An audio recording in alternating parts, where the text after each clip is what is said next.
Për 25 vjet, një njeri mbajti në vend perandorinë osmane, duke shërbyer si atleti i Krishtit dhe mbrojtës i qytetërimit perëndimor.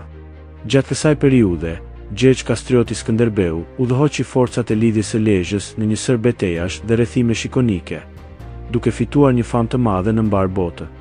Këto fitore ishin dëshmi e guximit shqiptar dhe zgjuarësisë së pakrahasueshme taktike të Skënderbeut. Le të zbulojmë listën tonë me top 10 fitoret më të lavdishme të luftërave të tij. Në vendin e 10, nisi me betejën e dytë të Meçadit në qershor 1465 në Dibrën e Sipërme. Këtu, rreth 9.000 shqiptar përballuan një ushtri masive osmane, prej 30.000 trupash të udhëhequra nga Ballaban Pasha. Skënderbeu, i njohur për manovrat e tij të shpejta, zhvilloi një sulm të befasishëm natën mbi kampin osman, duke shkaktuar humbje katastrofike me rreth 11.000 viktima osmane. Kjo fitore tregoi superioritetin taktik të Skënderbeut, edhe kur ishte në numër kaq të pakët, duke detyruar Ballaban Pashën të tërhiqej me turp. Vazhdojmë në vendin e 9 me betejën e Modricës, në korrik 1452. Kjo betejë ishte e rëndësishme, pasi Skënderbeu drejtoi 14.000 shqiptar kundër ish aleatit të tij, Hamza Kastriotit, i cili ishte bërë general osman, dhe Tahip Pashës. Tahip Pasha tentoi të ringrinte fortesa strategjike në rajonin e Modricës, por Skënderbeu nuk i dha kohë. Sulmi i shpejt dhe vendimtar shkatërroi ushtrinë osmane dhe shpëtoi fortifikatat. Fitoria demonstroi zgjuarsinë taktike dhe aftësinë e forcave shqiptare për të mposhtur bashkëpunëtorët e perandorisë, duke ruajtur disiplinën shqiptare. Në vendin e 8, kemi betejën e Ohrit, në shtator 1464. Këtu, forcat e kombinuara të 12.000 shqiptarëve bashkë me 1.000 venedikas, mposhtën 14.000 osman nën komandën e Sheremet Beut pranë Ohrit. Skënderbeu, duke përdorur mbulimin e terrenit malor, kreu një strategji befasuese duke sulmuar papritur, ndërsa osmanët po prisnin mbështetje. Sulmi shkaktoi mbi 10.000 viktima osmane. Kjo fitore ishte jetike, pasi forcoi aleanca shqiptaro-venedikase në Ballkan dhe tregoi aftësinë e Skënderbeut për të bashkëpunuar me sukses me forcat perëndimore. Ngjitemi në vendin e 7 me betejën e parë të Oranikut, gusht 1448, në Dibrën e Sipërme. Kjo ishte një përgjigje e fortë ndaj një sulmi të madh osman. 6.000 shqiptar të lidhjes së Lezhës, të udhëhequr nga Skënderbeu, mposhtën 15.000 osman. Forcat shqiptare përdorën një sulm frontal dhe ansor të koordinuar në terrenin e njohur malor, duke i shpërndarë shpejt radhët osmane. Më shumë se 3.000 osman u vranë dhe u kapën 12 oficer të lartë, përfshirë komandantin Mustafa Pasha. Kjo fitore ishte një demonstrim i guximit dhe efikasitetit të strategjisë shqiptare në betejat e hershme të lidhjes. Në vendin e 6, vendosim betejën e Mokrës, tetor 1445, pranë Prizrenit. Kjo ishte një fitore e hershme dhe shumë e rëndësishme. Me vetëm 3.500 shqiptar, Skënderbeu mposhti një forcë osmane prej 9.000 deri në 15.000 trupa të udhëhequra nga Firuz Pasha. Skënderbeu e shfrytëzoi terrenin e ngushtë dhe pyor për të shmangur rrethimin, duke sulmuar kolonën osmane në Befasi. Humbjet ishin të mëdha për osmanët, me rreth 1.500 të vrarë dhe 1.000 robër. Kjo fitore ngriti shpejt famën e Skënderbeut si strateg genial dhe sinjalizoi Ballkanin për fuqinë e rezistencës së re shqiptare. Kalojmë te betejat e rrethimeve. Në vendin e 5, kemi rrethimin e 3 të Krujës, gjatë verës së vitit 1467.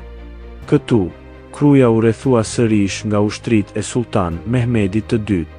Kësaj radhe, vetëm 1.000 garnizoni shqiptar kishin mbetur brenda mureve, pas një rrethimi të gjatë. Skënderbeu, duke vepruar jashtë mureve, kreu sulme guerile të vazhdueshme, duke shkaktuar humbje ushqimore dhe materiale tek osmanët. Me ndihmën simbolike të Venedikut dhe strategjinë e Skënderbeut, rrethimi dështoi. Forcat shqiptaro venedikase ruajtën kështjellën, ndërsa vdekja e Skënderbeut në janar 1468 ndërpreu këtë rezistencë, por morali i kombit mbeti i lartë. Në vendin e katërt, gjejmë rrethimin e dytë të Krujës, që zgjati nga qershori 1466 deri në prill 1467. Skënderbeu dhe Tanush Topia me 12.400 trupa përballuan një forcë masive prej 30.000 osmanësh, të udhëhequr nga Balaban Pasha. Rrethimi zgjati muaj të tërë, por Skënderbeu nuk lejoi kur qetësi. Kundër sulmi i tij i befasishëm në fushë theu ushtrinë osmane, ku vet Balaban Pasha gjeti vdekjen. Ky rrethim jo vetëm që dështoi, por u shndërrua në një nga fitoret më të lavdishme të mbrojtjes së Krujës, duke siguruar një tjetër vit lirie për trojen shqiptare. Vjen vendi i tretë me betejën e Torvjollit, qershor 1444. Kjo është betejë themelore dhe e parë e madhe e Skënderbeut pas krijimit të lidhjes së Lezhës. Me 15.000 shqiptar, ai mundi një forcë osmane për 25.000 trupash të udhëhequra nga Ali Pasha. Skënderbeu përdori sulm befasues, duke i fshehur forcat në terrenin e njohur dhe i goditi ato në krah ndërsa forca kryesore osmane kalonte. Kjo fitore shënoi fillimin zyrtar, triumfues dhe publik të rezistencës shqiptare kundër perandorisë osmane. Triumfi i Torvjollit i dha jehon emrit të Skënderbeut në të gjithë Evropën. Në vendin e dytë, ndodhet rrethimi i parë i Krujës, nga maji deri në nëntor 1450. Kjo ishte sfida më e madhe e hershme e Skënderbeut, ku vetë Sultan Murati II rrethoi Krujën me një ushtri gjigante prej 100.000 trupash dhe topa të fuqishëm. Vetëm 1.500 deri në 4.000 luftëtar mbrojtën kështjellën nën komandën e Vrana Kontit. Skënderbeu, me 8.000 trupa, sulmoi pa pushim karvanët dhe kampin osman jashtë mureve, duke shkaktuar humbje të mëdha dhe duke minuar morali. Sultani u detyrua të tërhiqej me humbje të turpshme në nëntor. Kjo fitore tregoi guximin, durimin dhe aftësinë e shqiptarëve për t'i bërë ballë vetë fuqisë së sultanit, duke siguruar mbijetesën e lirisë shqiptare. Dhe në vendin e parë, shpallim betejën e Albulenës, 2 shtator 1457. Kjo ishte një nga fitoret më të mëdha të shqiptarëve në numra. Rreth 8.000 deri në 10.000 shqiptar, mposhtë një forcë masive osmane, prej 50.000 deri në 80.000 trupash, të udhëhequr nga Isak Bey Evrenoz. Skënderbeu përdori një mashtrim taktik, duke fshehur ushtrinë kryesore në pyll dhe duke simuluar tërheqje. Kur osmanët u shpërndan për të ndjekur, forcat shqiptare i sulmuan në befasi, duke shkaktuar shkatërim total.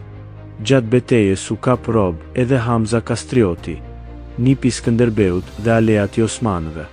Kjo fitore vendimtare ruajti kontrollin strategjik në veri qendër dhe konsolidoi famën ushtarake të Skënderbeut si një general i pamposhtur. Këto 10 fitore dhe rrethime nuk janë thjesht kapitull historie, por simbole të rezistencës, guximit dhe aftësisë taktike. Ato dëshmojnë se si vullneti një kombi të vogël, i udhëhequr nga një strateg gjenial, mund të mposhtë perandoritë më të mëdha të kohës. Na mbështesni për më shumë histori, duke na treguar me një like nëse ju pëlqeu ky udhëtim. Shkruani në komente cila betejë ju bëri më shumë përshtypje dhe mos harroni të bëni subscribe kanalin.